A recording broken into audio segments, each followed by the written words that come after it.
Welcome to the Wealth and Purpose podcast, where people who are led by their hearts come to learn the secrets to creating wealth in a way that feels really good and live their purpose fully in the process. I'm your host, Patty Lennon. I'm an ex-type A corporate banker turned intuitive business coach. I'm also a wife, a mom to 2 preteens, a professor, Girl Scout leader, and well, hey, you get it. Like you, I wear a lot of hats. Whether you're looking for inspiration to get started or strategies to get growing, I am here to help you create abundance in every area of your life and business. Welcome.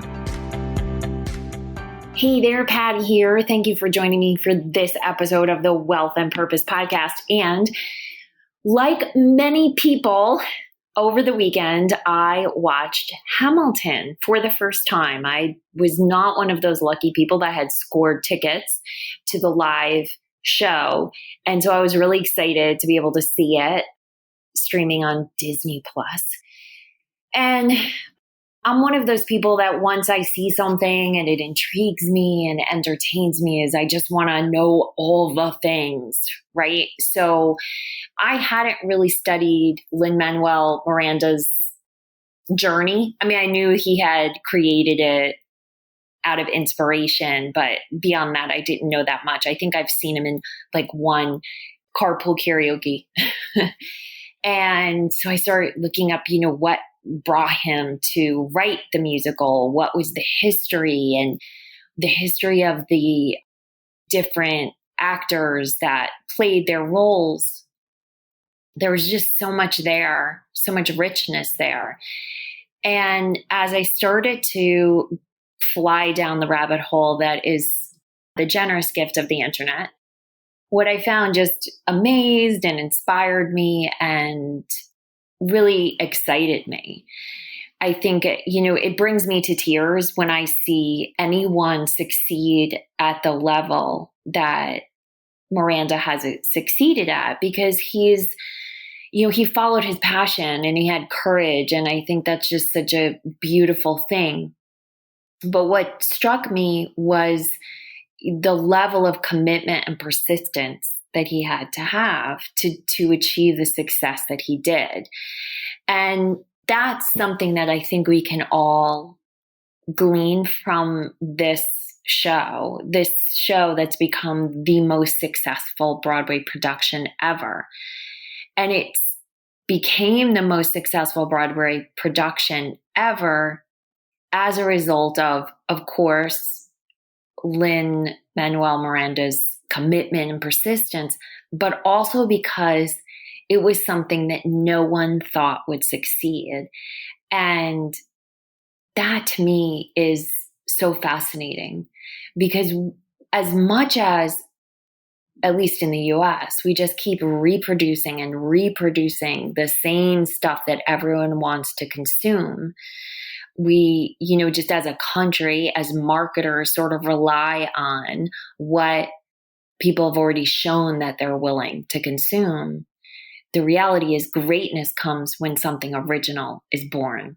And that's what happened with Hamilton, both from the content, matching the content, historical founding father content with rap music and hip hop, and having a diverse cast, all the things that he decided to do inside that musical, he did, being told that it would never work. It would never work. And I think that's just so amazing, because he started writing it from what I understand, in 2009. And then it came to the stage at first in 2015. And he did that on the back of an already successful musical. So he had success. And even with that success, so his original musical was called In the Heights. And I didn't know anything about it until I started going down this rabbit hole. So I can't speak to, the greatness of that particular musical. I haven't seen it yet. I'm hoping that we can in the future at some point.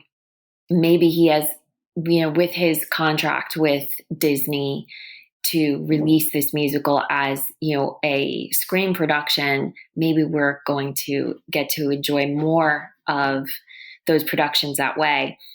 He had already invested 9 years before he brought that first production to life, and then immediately started working on Hamilton. And as I recall, I don't remember which songs they are. There are 2 songs in Hamilton that it took him a year to write each of those songs. A year to write a single song. And when I look at how much patience he had with the process, the commitment he had to what he knew in his gut was right, I'm just so inspired because there's so many things that I know I personally have abandoned because they got hard, because they took too long. I'm in the process of, I want to say finishing my book, but I don't even know if I can say that anymore because it's still not finished. And it's in some way, shape, or form it's been worked on for 3 years, and that has felt absolutely torturous. And I've wondered whether there's any point to it. And, what is the point? And do I even bother? And of course, the thought has always been in the back of my head that if I was truly meant to put this work out into the world, it would have happened already. It would have been easier. But that's just the thing. It isn't. Greatness doesn't come in a hot second. Greatness comes from commitment and persistence.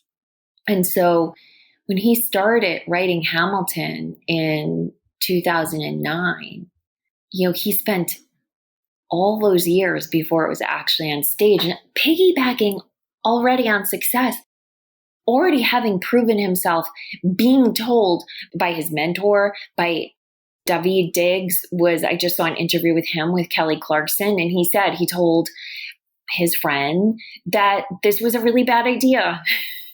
He said once he heard the music and saw how it all interplayed, that it was truly going to be great. He did see that, but as a concept, he thought that it was just never going to work. And I can't even fathom being able to dedicate yourself to something for all those years, just a whole year towards one song, while being told it's never going to work.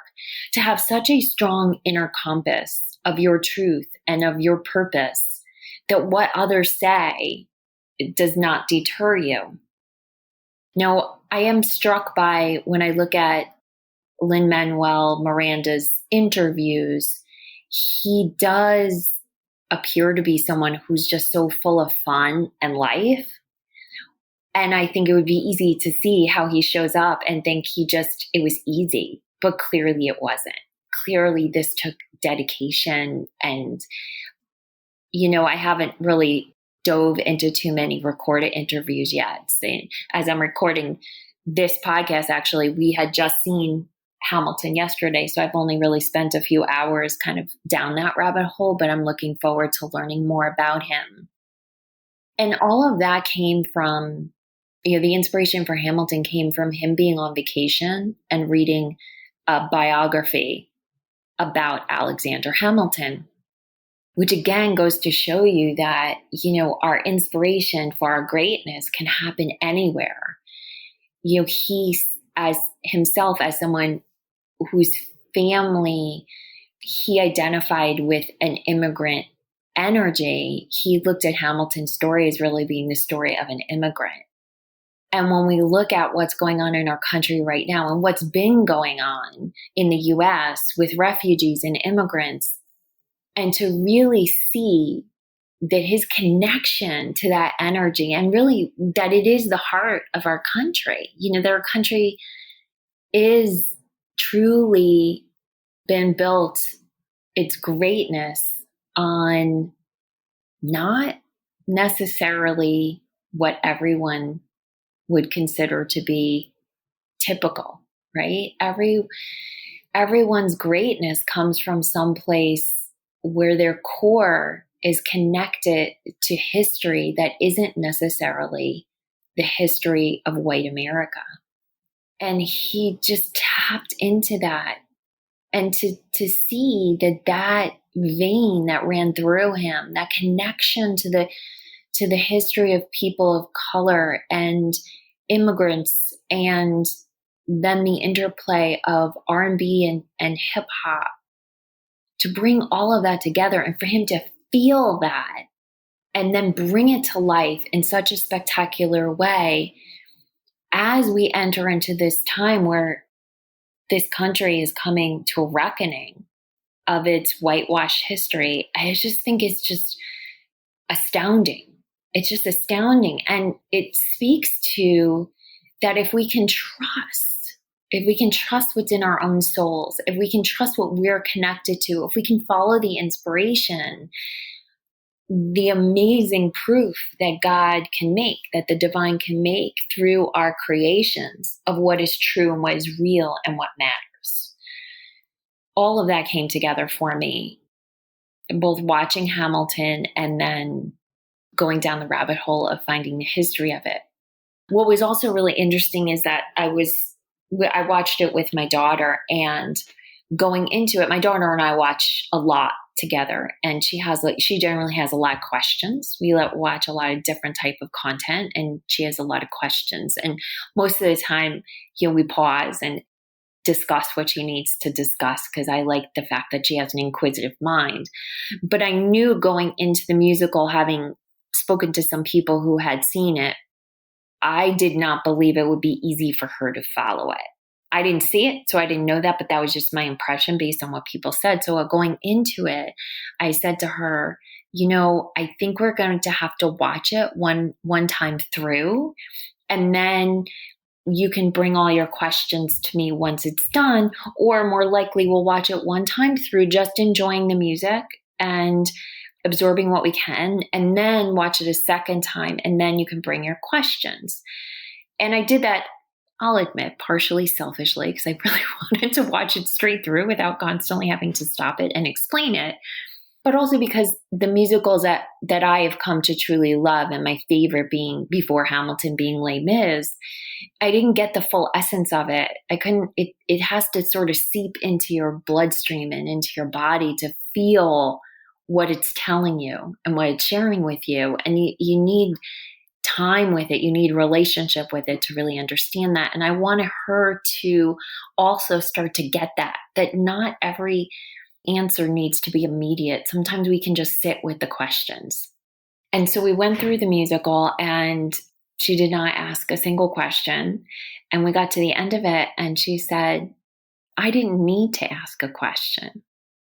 And I said, well, what do you mean you didn't need to ask a question? Were you just trying to respect what I offered you? And she said, no. She was like, I understood it. And I can't exactly tell you why, but brought tears to my eyes, good tears, deep feeling love for what this creator brought to the world, for the work of art that it was, and for what it let her feel and what it let her see. And it was funny because through the musical, she made some funny comments, especially around the sexual scandal, and then sort of the political divisiveness between Burr and Hamilton.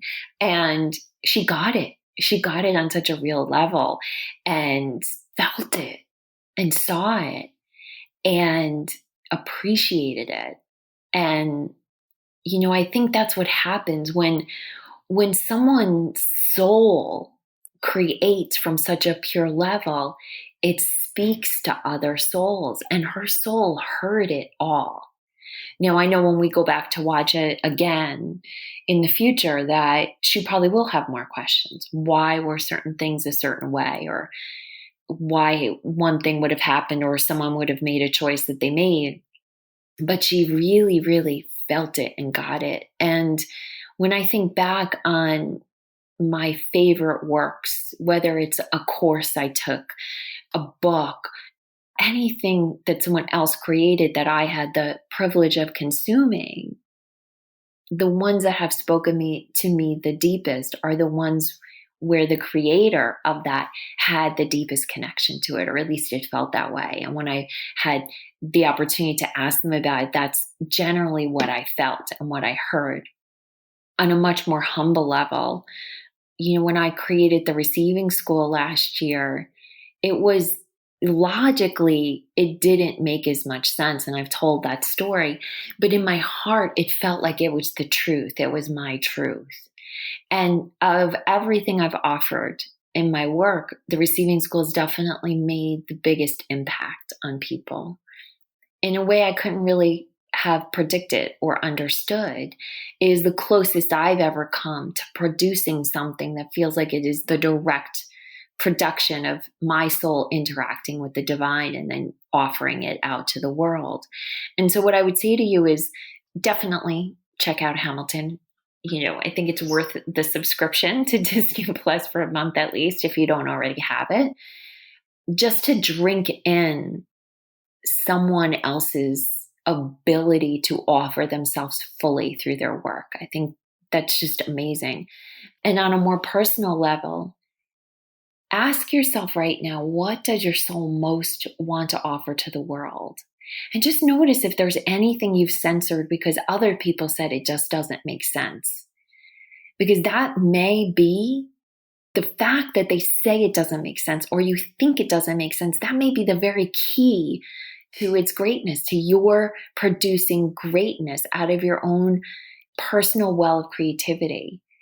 And being able to overcome that voice of it's not going to work could be the key to you uncovering exactly where you're meant to go next.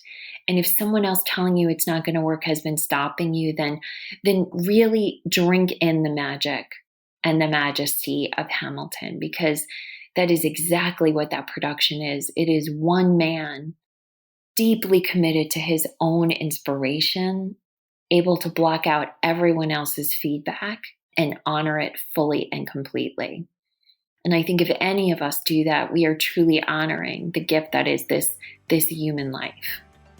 I wish you an amazing day, a wonderful week, and I will see you next week. Hey, thanks for listening. And if you know someone who needs to hear this message, please share this podcast with them. And if you're feeling really generous, I'd love for you to leave us a review on your favorite podcast app. It helps us reach many more people, and it fills my heart with so much joy when I hear what you had to say about what you heard. I am cheering for your success. Have an amazing day.